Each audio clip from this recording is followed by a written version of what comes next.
پہلے تو مختصر صاحب میرا خیال اگر آپ پسند کریں اپنا تھوڑا سا تعارف کروا دوں. بائی پروفیشن مجھے کہ اگر کوئی پوچھے کہ تو کیا کرتا ہے تو میں ایک ہی بات بتائی ہمیشہ کہ میں استاد ہوں. ساری زندگی میں نے ٹیچنگ کی ہے. ڈے ون سے the day I graduated started my house job. تو ہاؤس جاب میں ہی مجھے کلاس مل گئی تھرڈ ایئر MBBS کی پڑھانے کے لیے. اور آپ حیران ہوں گے کہ میں نے 70 ایئرس تک پڑھایا ہے.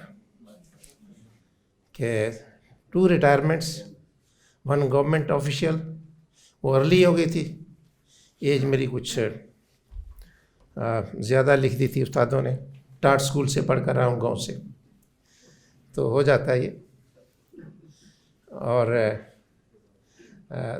That is the real story. And naturally مطلب تو اس کے بعد میں سیکنڈ ایئر MBBS میں ہی تھا تو مجھے استاد بڑے اچھے لگتے تھے. میں نے کہا میں نے پروفیسر بننا ہے میڈیکل کالج کا.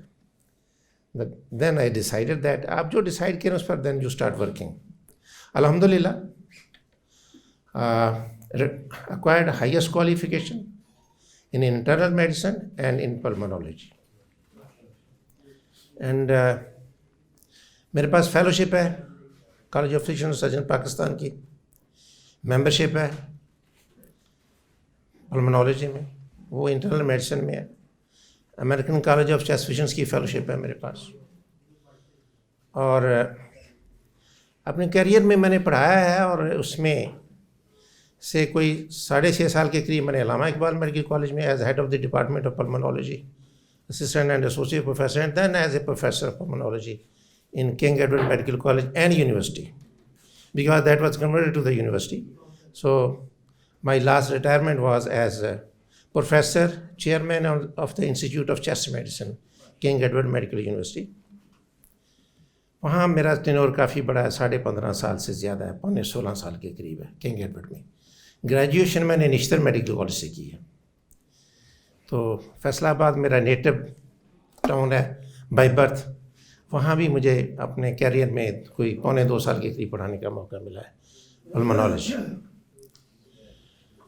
بہرحال اس کے بعد آفٹر مائی ریٹائرمنٹ تو 3-4 کالجز میں، اور پھر میں نے ایک پنجابی میں پنگا لے لیا.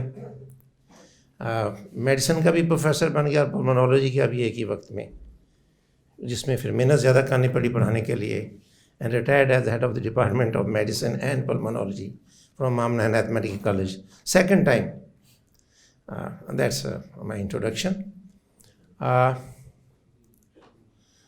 بس یہ یہاں تک کہ میری تربیت کا تعلق ہے گاؤں سے تھا، والدین سے تھا. بچپنے ہی میں ہی ماں باپ نے نماز کی عادت ڈال دی. یعنی اگر گاؤں میں ایک رواج ہوتا ہے مسجد کی صفائی کرنا، اذان دینا، وہ میں کرتا رہا ہوں. اور اس کے بعد قرآن پاک کا ترجمہ والدین نے مجھے 6ٹھی جماعت میں پڑھا دیا تھا. اس کے بعد میں نے اپنے طور پر ترجمہ پڑھا. لیکن ایک میری خواہش تھی، اور وہ خواہش یہ تھی کہ میں جب قرآن کو پڑھوں تو مجھے پتہ ہو کہ میں کیا پڑھ رہا ہوں. میں ترجمہ پڑھتا ہوں،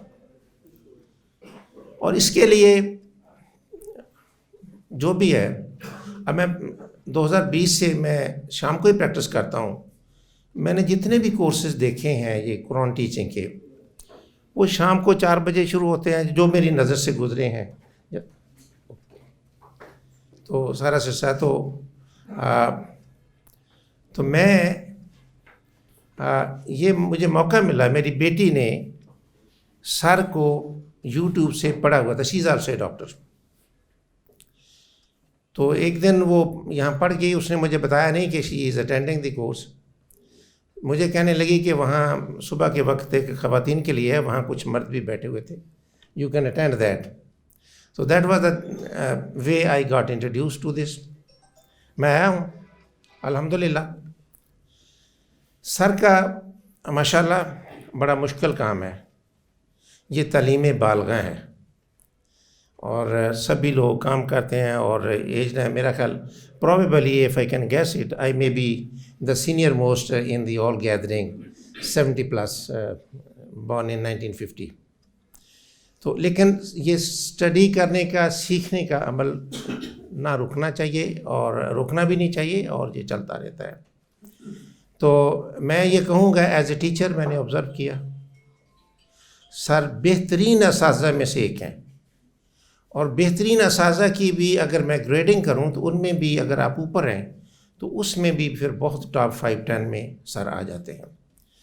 اور جو خوبی تھی اس کی وہ یہ تھی کہ his concepts himself are very clear, speaks clearly, separately, loudly۔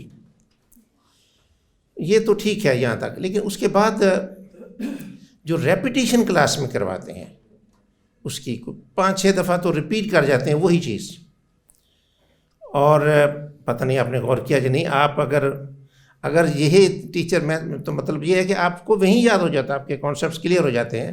تو میں یہ ریکمینڈ کروں گا کہ ہمیں اس کو پھیلانا چاہیے کہ یہ قرآن کی تعلیم ہے۔ سر کا یوٹیوب پر بھی سلسلہ ہے، ہمیں اسے سبسکرائب کرنا چاہیے، ہمیں اسے لائک کرنا چاہیے۔ ہم گانے بھی تو سبسکرائب کرتے ہیں، آپ بہت سارے نہیں سنتے، میں سن لیتا ہوں، ہم سارے چونکہ میں آل راؤنڈر ہوں، میں معافی چاہتا ہوں اگر منہ سے نکل گیا میرے، ٹھیک ہے۔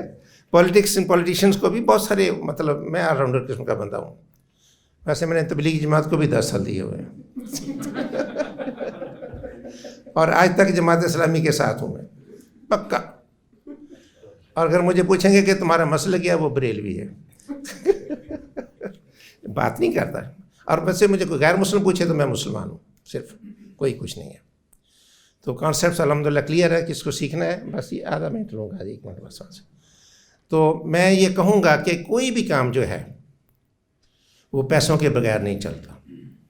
کوئی بھی آپ کام کر لیں، کوئی ایسوسیشن بنا لیں، کوئی فاؤنڈیشن بنا لیں، کوئی کچھ بنا لیں، تو ہمیں اپنی استطاعت کے مطابق ایسے اداروں کی جو ہے حوصلہ افزائی کرنی چاہیے، مالی طور پر کرنی چاہیے، اخلاقی طور پر۔ ایک تو یہ ہے کہ ہم اسے سپریڈ کریں لوگوں میں، دوسرا جو صاحب حیثیت لوگ ہیں میں سمجھتا ہوں کہ انہیں اس میں مالی تعاون کرنے کی بہت ضرورت ہے، اور ضرور کرنا چاہیے، اور ہمیں پھیلانا چاہیے۔ اور میں دعا گو ہوں کہ سر اللہ تعالیٰ کو سلامت رکھے، لمبی عمر دے اور صحت والی زندگی دے، اور یہ اسی طرح پڑھاتے رہیں اور ان کے شاگردوں کی تعداد بڑھتی رہے۔